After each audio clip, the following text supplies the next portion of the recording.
Karena Yesus Kristus sudah tidak ada di dunia ini, ada di surga, maka kepemimpinan gereja melalui sidang-sidang cepat. Tidak suruh antre, tapi kita duduk cakap-cakap saja.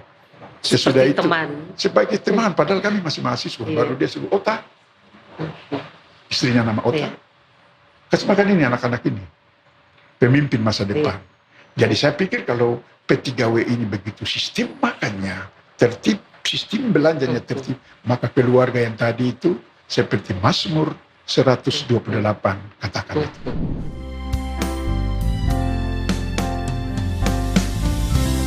Shalom, jumpa lagi dengan kami podcast P3W GKI, Suara Perempuan untuk Semua. Masih dalam nuansa menyongsong hari ulang tahun P3W GKI ke-60 tahun, kami hadir bersama tamu spesial kami yang tentunya tidak asing juga untuk kami, umat Tuhan di dalam Gereja Kristen Injili di Tanah Papua. Nah, sobat podcast P3W GKI, Suara Perempuan untuk Semua, satu hal yang ingin saya garis bawahi bahwa duduk di kursi kepemimpinan adalah sebuah kisah sukses dalam sebuah organisasi.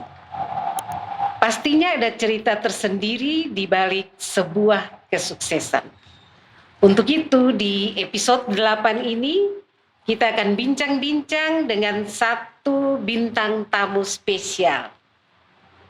Beliau adalah salah satu mantan dalam kepemimpinan Badan Pekerja AM Sinode GKI di Tanah Papua dalam 2 periode.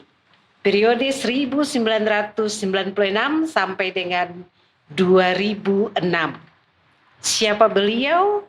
Langsung saja kita sapa Bapak Pendeta Herman Awom yang telah hadir bersama dengan kami di saat ini. Shalom Bapak, apa kabar Bapak?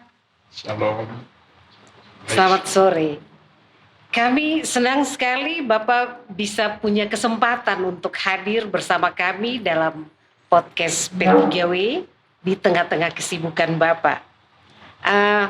Mungkin Bapak menyapa dulu para penonton dan pendengar semua podcast P3W GKI, Suara Perempuan untuk Semua. Saya menyampaikan selamat untuk para penonton, pendengar yang berkenan mengikuti wawancara ini. Baik, sebenarnya kami ingin sekali mendengar dan kenal lebih dekat lagi dengan sosok Bapak Pendeta Herman Awom. Perjalanan Bapak sampai ke puncak kepemimpinan di Sinode GKI dalam Badan Pekerja AM Sinode GKI di Tanah Papua pasti memiliki kisah tersendiri. Oleh sebab itu di episode 8 ini siapapun yang mendengar siaran ini bisa belajar atau mengambil hikmah dari perjalanan panjang ini. Sebenarnya perjalanan seperti apa yang Bapak lalui sampai dapat gelar pendeta? Yang pertama, saya lahir dari 2 pasangan suami istri yang buta huruf. Ayah saya bernama Trianus Awom, awin saya bernama Rita Bewas. Saya dilahirkan tanggal 12 Juli 1949 di sebuah kampung yang bernama Baruti. Jemaat GKI Elim Baruti, klasis GKI Munford, 72 tahun yang lalu.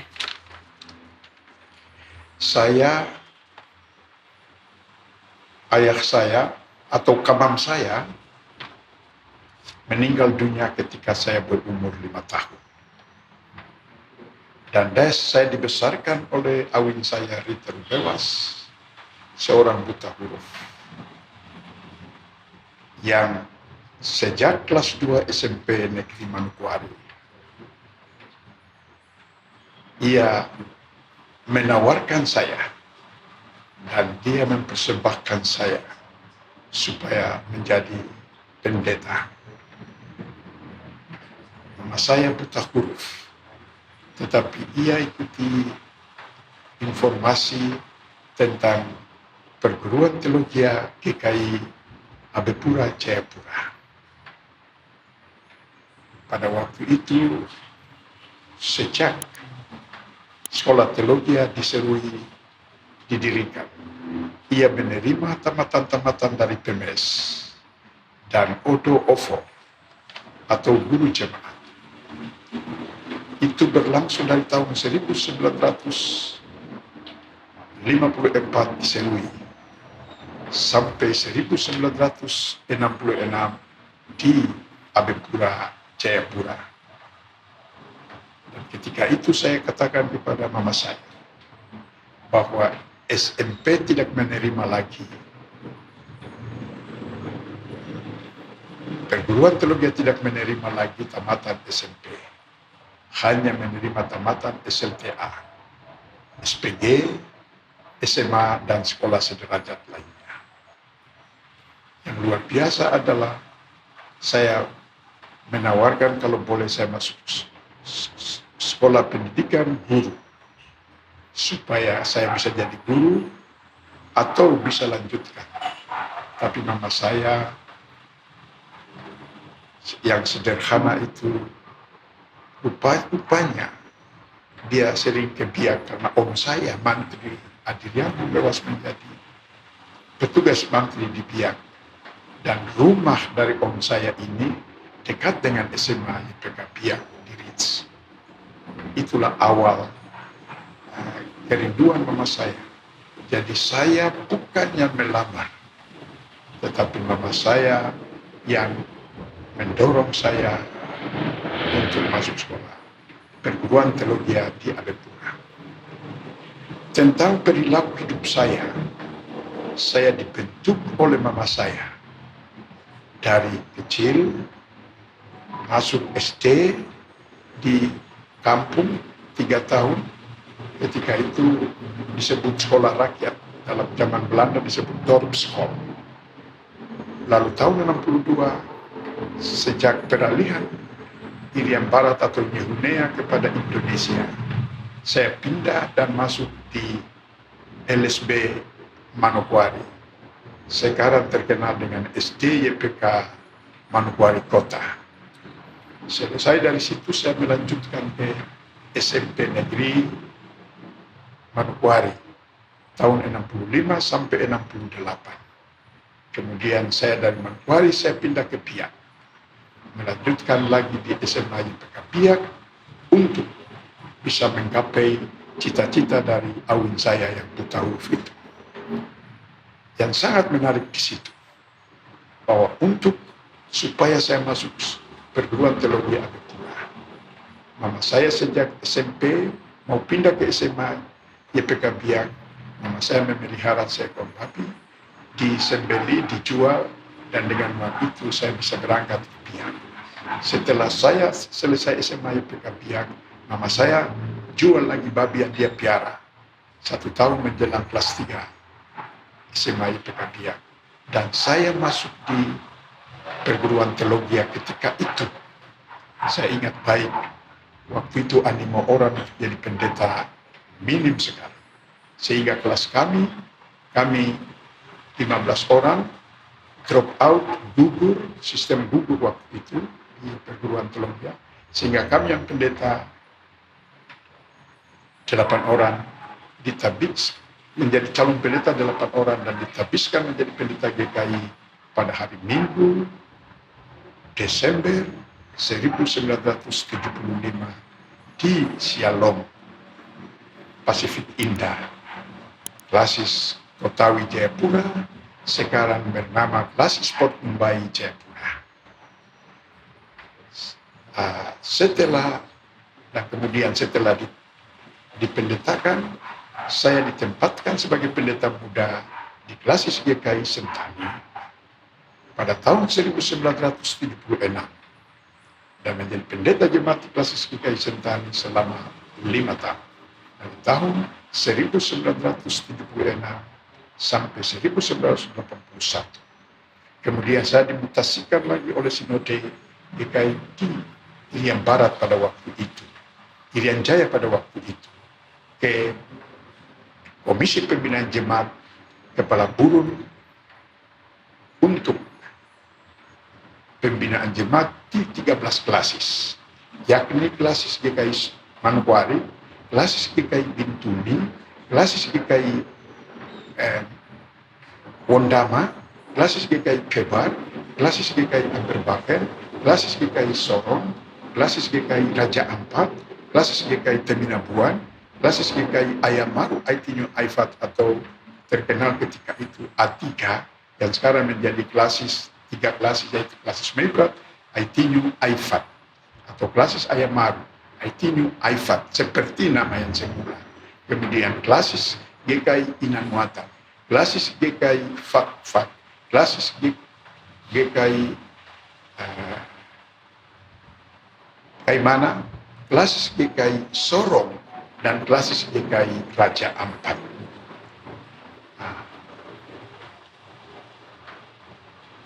Saya kembali ke perguruan teologi. Setelah bertugas berapa tahun, lalu saya dikirim untuk melanjutkan lagi ke Sekolah Tinggi Teologi Jakarta Pusat yang terkenal dengan STT Jakarta Jalan Proklamasi 27. Nah, saya akan ulas pekerjaan saya. Saya 11 tahun di pembinaan jemaat. Nah, 11 tahun itu 5 tahun di Komisi Pembinaan Jemaat Kepala Burung untuk menangani pembinaan jemaat di 13 klasis. Saya dibentuk dan saya mengenal GKI melalui 13 klasis ini dan sebagian klasis-klasis lain di wilayah Jayapura. Kemudian berdasarkan pekerjaan saya itu, saya dikirim untuk melanjutkan sekolah di Jakarta, tetapi saya singkatnya saya menjadi pendeta jemaat 10 tahun. Saya di pembinaan jemaat 11 tahun.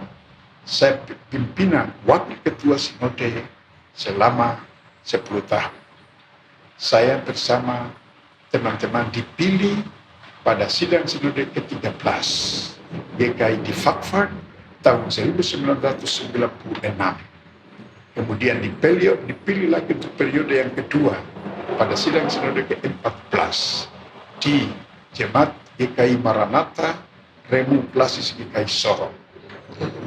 Dan saya bertugas di sinode selama 10 tahun dan saya bekerja di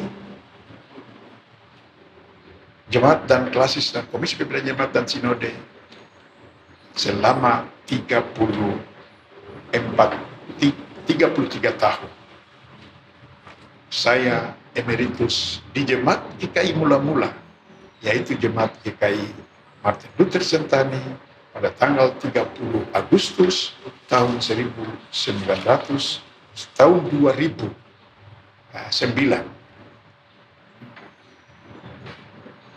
2009 ya. 60 tahun. Sekarang saya sudah 72 tahun. Iya. Iya. Jadi perjalanan yang luar biasa.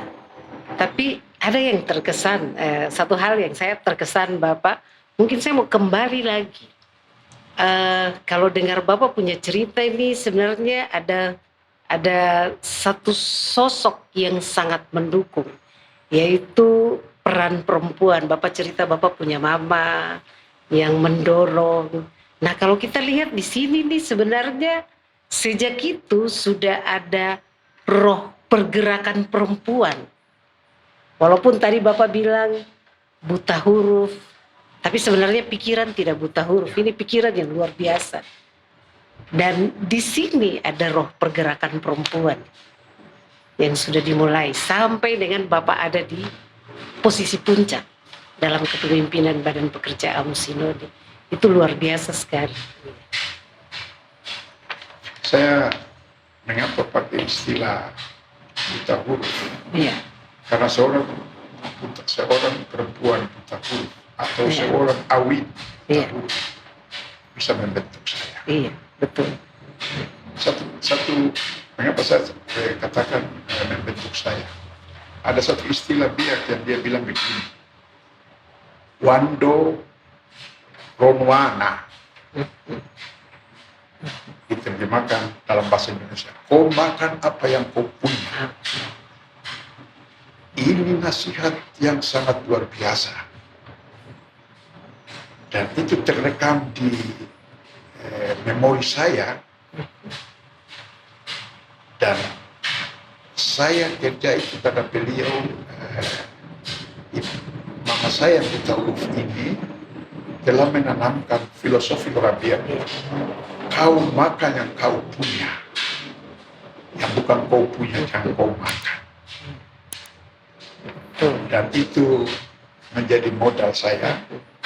Kemudian nasihat yang berikut, dia bentuk saya berikut itu adalah kau mencintai pekerjaan. Dan yang membuat saya mencintai pekerjaan ini adalah seorang perempuan Papua yang buta huruf. Seorang perempuan Papua yang buta huruf bisa mempersiapkan saya, anak kampung, anak desa, bisa jadi pemimpin dalam gereja ini. Dan kemudian yang unik lagi, ketika saya diwawancarai menjelang 60 tahun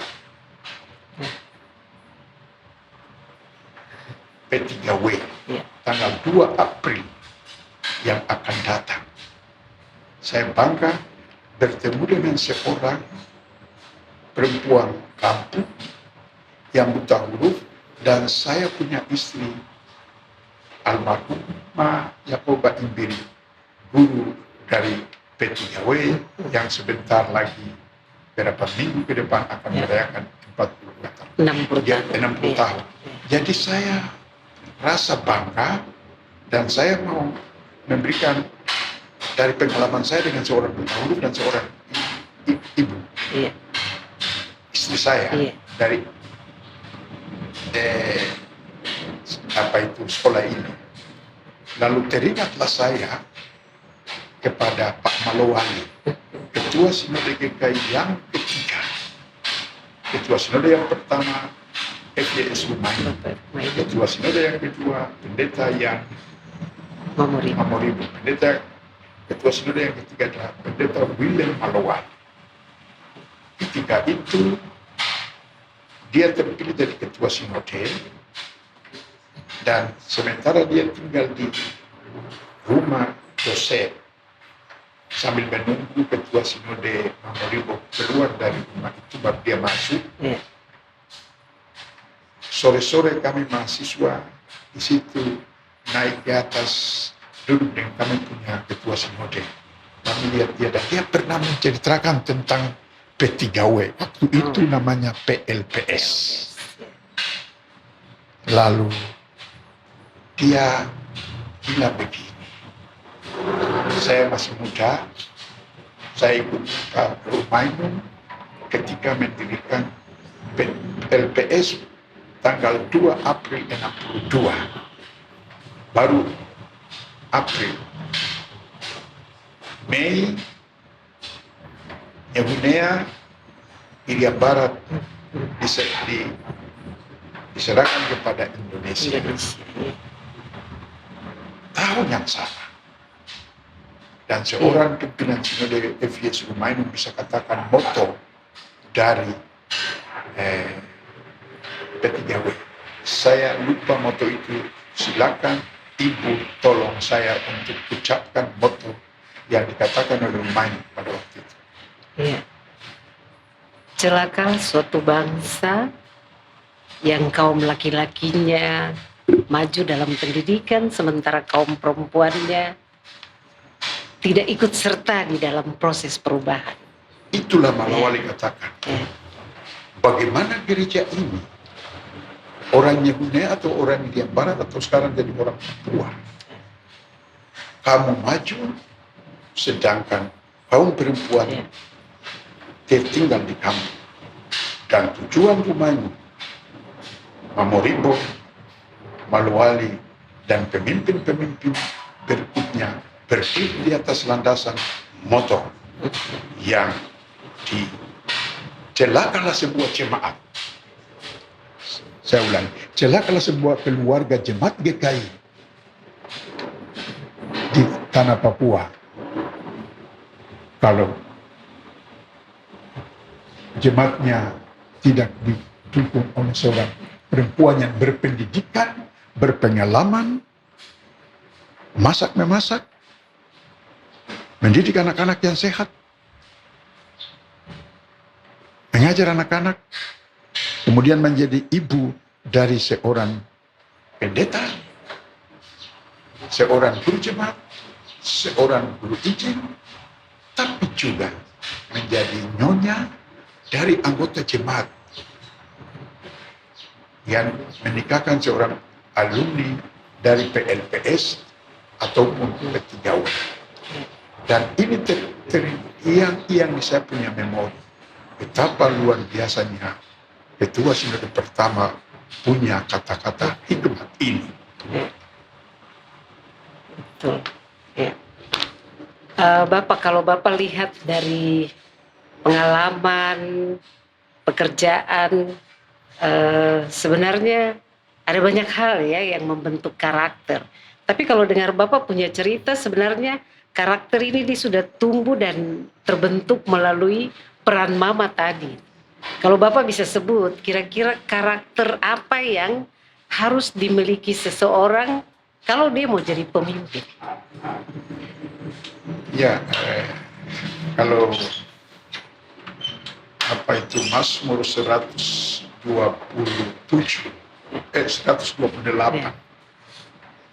Mazmur berkata-kata tentang keluarga.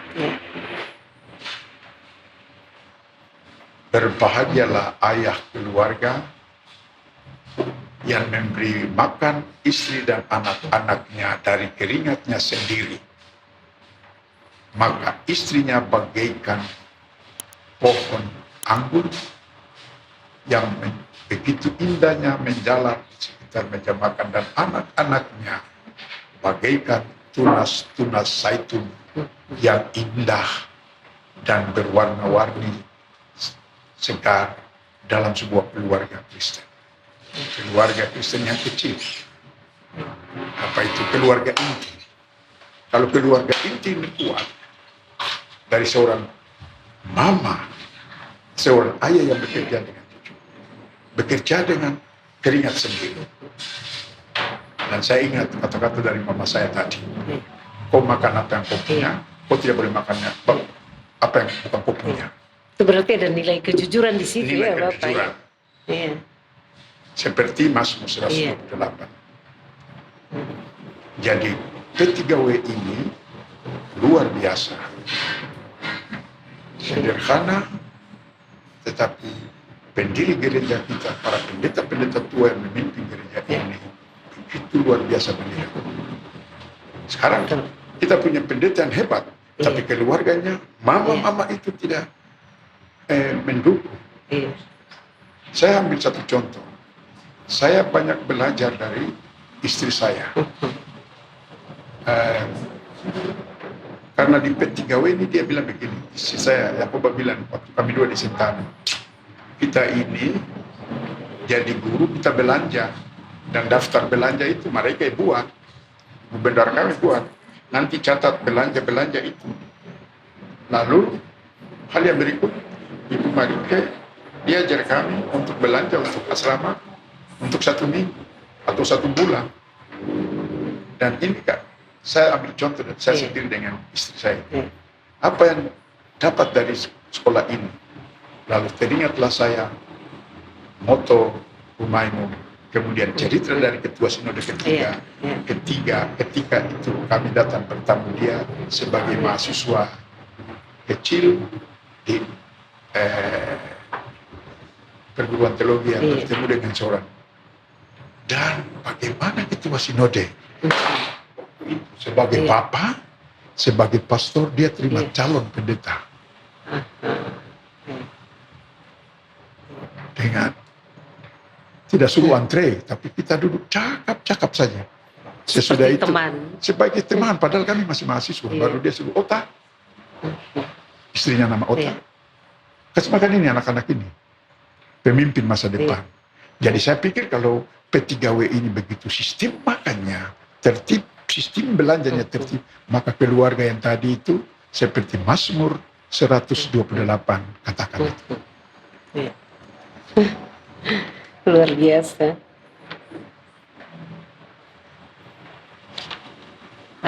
Kemudian Bapak ini tentang perempuan ini. Jadi kalau kita lihat keberpihakan terhadap perempuan, itu dalam kepemimpinan Bapak saat itu di dalam BPM Sinode GKI, nah itu bagaimana gereja melihat hal ini? Walau tadi memang Bapak sudah cerita bagaimana ketua Sinode ketiga, mereka melihat tentang keberpihakan terhadap perempuan. Tapi di periode Bapak ini bagaimana gereja melihat hal ini? Satu hal yang saya lihat ya, Iya. baik zamannya periode pertama Pak Saud, sekretarisnya adalah Pendeta Yos Imbiri. Wakil sekretarisnya adalah seorang perempuan, Ibu Pendeta almarhumah Agustina Ibu Anggi. Itu pendeta perempuan Papua yang menjadi pendeta Agustina. Nah, di situ saya lihat bahwa sebenarnya kita betapa penting peran perempuan di dalam gereja ini, baik di dalam keluarga, di jemaat, di klasis, dan di sinode. Nah, kita memerlukan pemimpin-pemimpin yang keibuan, kebapaan, atau pastor. Bukan memimpin gereja ini sebagai manajer. Memimpin, melayani umatnya, warga jemaat. Banyak waktu untuk mendengar. Dan hal yang berikut, kami punya periode itu karena keuangannya tidak seperti sekarang.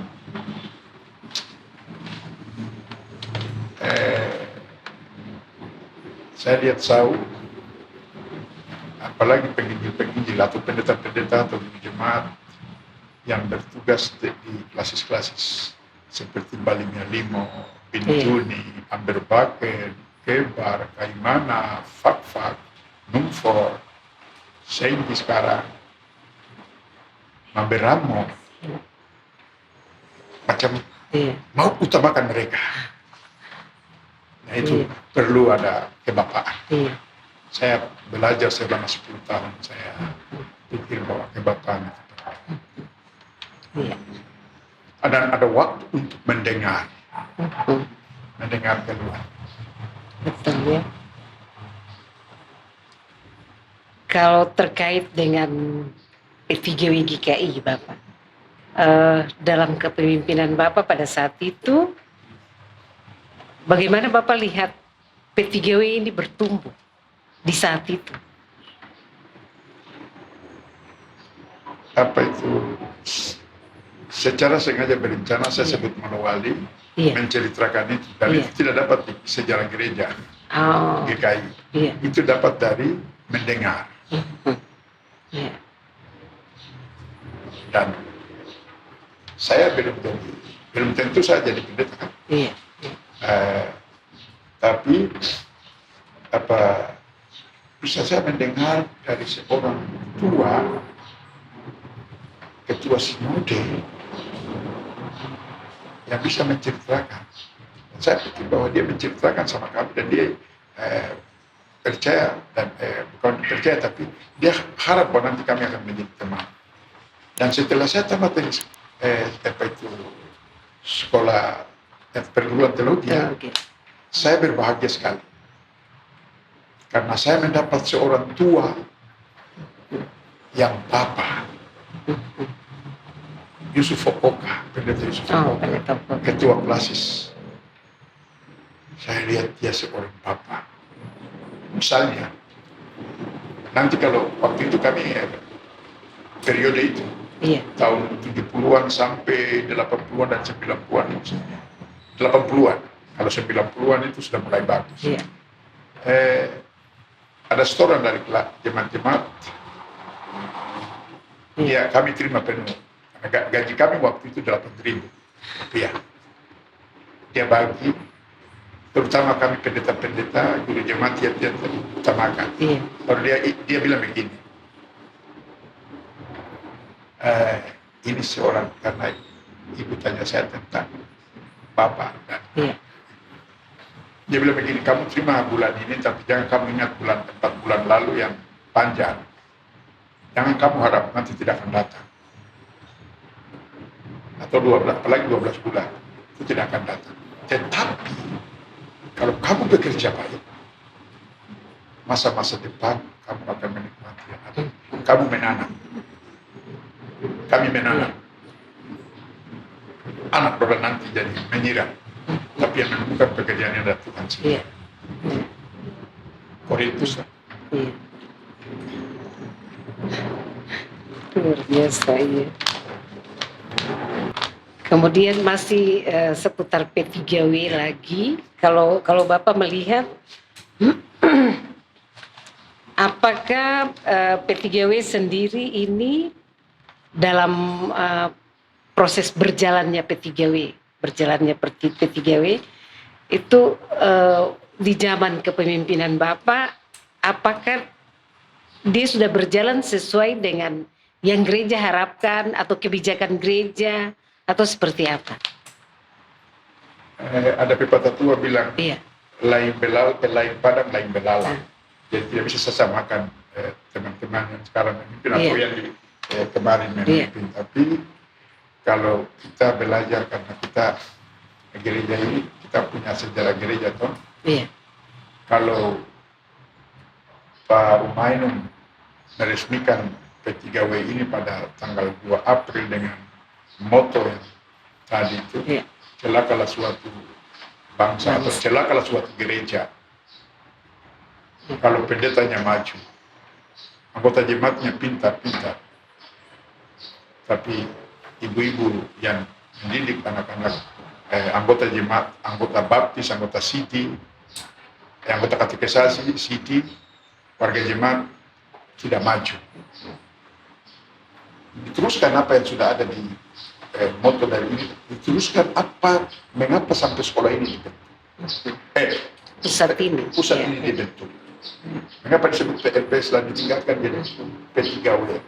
Kemudian gurunya, pembinanya, tadinya SMP atau orang pengalaman yang pernah sekolah di sini kemudian dikirim untuk sekolah di Magelang, kembali untuk ini. Sekarang sekolah ini mempersiapkan tamatan S1, sekarang S2. Dan saya dengar periode Sinode Pendiri mempersiapkan S3 lagi. Berdasarkan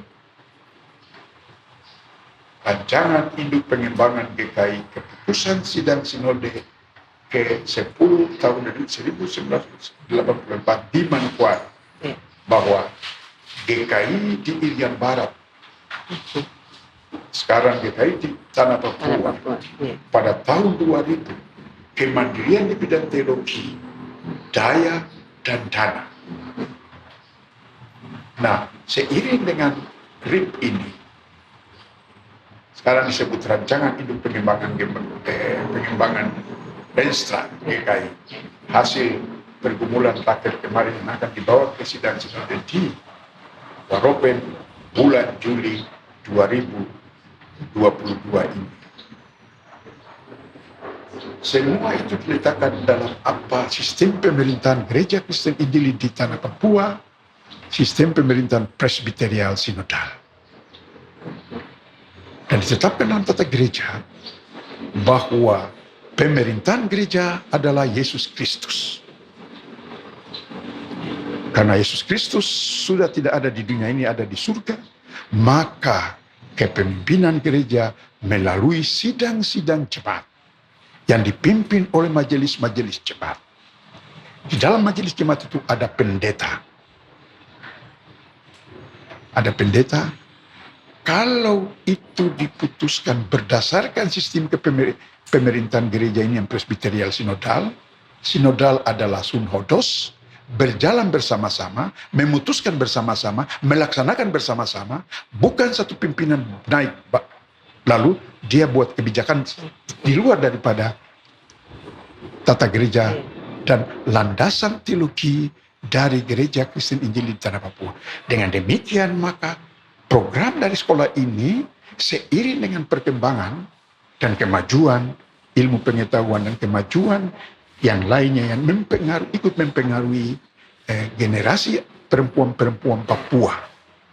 Sekarang kita lihat zamannya gereja ini didirikan tidak ada kekerasan seperti ini. Suami, istri, anak-anak, dan tidak ada perhatian. Zaman tahun 70-an, 80-an, 90-an tidak ada Aibon. Tapi sekarang ini jadi betapa penting P3W ini ketika hendak merayakan 60 tahun, semua komponen di 3 arah situ. Majelis jemaat, pendeta jemaat, klasis, sinode, betul-betul mendayakan apa itu P3W sebagai pusat pendidikan informal. Karena informal ini sangat itu, pembinaan kepada sekolah ini, kepada pusat ini supaya dia mempersiapkan warga jemaat kita dalam segala bidang untuk masuk dalam era yang sekarang disebut era milenial. Sekarang kan pelayanan ibadah, orang tidak datang ke gereja lagi. Semua serba online. Nah, bagaimana para ibu-ibu ini pasti kurikulum dari P3W ini sesuai dengan ini, dengan didukung. Nah, kepemimpinan sinode kita ini sekarang sumber dananya bagus, sumber dayanya, sumber manusianya, SDM-nya bagus, didukung dengan dana yang bagus, dan itu yang disebut kemandirian bidang teologi, daya dan dana untuk mendukung semua unsur-unsur, baik PW, baik bapak-bapak, baik pemuda, baik sekolah minggu. Dan peran ibu sangat penting. Peran mama di rumah sangat penting. Betul. Iya. Dan peran mama pasti terkait dengan P3W ya. Pasti terkait dengan P3W. Betul sekali. Bapak memasuki usia yang ke-60 tahun ini. Ya kalau dengar dari perbincangan tadi sebenarnya ada juga terkandung di situ harapan-harapan. Tapi sekali lagi saya mau minta Bapak menjelang 2 April ini kira-kira apa harapan Bapak untuk P3W GKI ke depan? 60 tahun ke depan, apa harapan Bapak? Kita berikan apresiasi kepada para pimpinan. 100% pimpinan di sini adalah para ibu-ibu, baik pendeta, ada pendetanya di sini, dan kemudian ditinjau dari aspek sumber daya manusianya, pendidikannya, pengetahuannya, keterampilannya, dan seiring dan bukan mungkin, tapi harus kerjasama dengan Departemen Pembinaan Jemaat. Ya, itu semua sektor. Kan sekarang kan kita punya unsur-unsur ini sudah lengkap dalam gereja ini. Dan juga pembagian dalam struktur pembinaan jemaat itu ada koordinator pemuda, koordinator sekolah minggu, dengan koordinator PAK, PKB, dan koordinator PW. Dengan demikian ada kontinuitas daripada program itu berdasarkan pemerintahan presbiterial sinodal itu. Sekarang kan sinode kita yang sekarang ini mereka punya rencana bagus bahwa penyesuaian sidang-sidang jemaat, sidang-sidang klasis, dan sidang sesuaikan dengan sidang sinode. Setelah sidang sinode baru ada pemilihan majelis jemaat atau dan kemudian sidang jemaat dan sidang klasis. Dengan demikian program yang sudah dibicarakan di sinode dalam restra yang sudah kemarin dibicarakan dalam akhir itu akan diteruskan dalam sidang sinode 2 Rope untuk semua terintegrasi dalam pemerintahan presbiterial sinodal dari jemaat, klasis, dan sinode. Dengan demikian kami harapkan dalam keadaan keluarga di jemaat dasar yang fondasi ini perlu ditingkatkan hanya oleh P3W, dan kita berikan apresiasi kepada P3W dengan para pembina ini. Perputaran upaya-upaya untuk mempersiapkan ini di sini sudah bagus sampai di P3W di beberapa klasis di Teminabuan, di Ulima, dan di Wamena, dan di sini sudah bagus sekali ya, bagaimana keterkaitan itu. Apalagi sumber pendapatan kita sudah cukup dan sinode ini sudah mengatur bagus sekali, kita tinggal teruskan begitu. Baik Bapak, terima kasih banyak. Ini kita sudah sampai di penghujung dari perbincangan kita. Banyak sekali hal-hal yang dibicarakan terkait dengan perempuan dalam organisasi P3W GKI. Bahkan Bapak juga sudah melihat bagaimana P3W harus bergerak lagi ke depan dengan semua hal yang ada, kondisi yang telah berubah sesuai dengan situasi saat ini PR besar bagi P3W. Terima kasih banyak Bapak karena bisa hadir di dalam podcast P3W GKI, Suara Perempuan untuk Semua. Akhirnya kita akan berpisah supaya jangan ketinggalan lagi dengan episode-episode selanjutnya. Jangan lupa untuk like, komen, dan subscribe. Akhirnya saya Anatunya, podcast P3W GKI, Suara Perempuan untuk Semua, pamit undur diri. Shalom.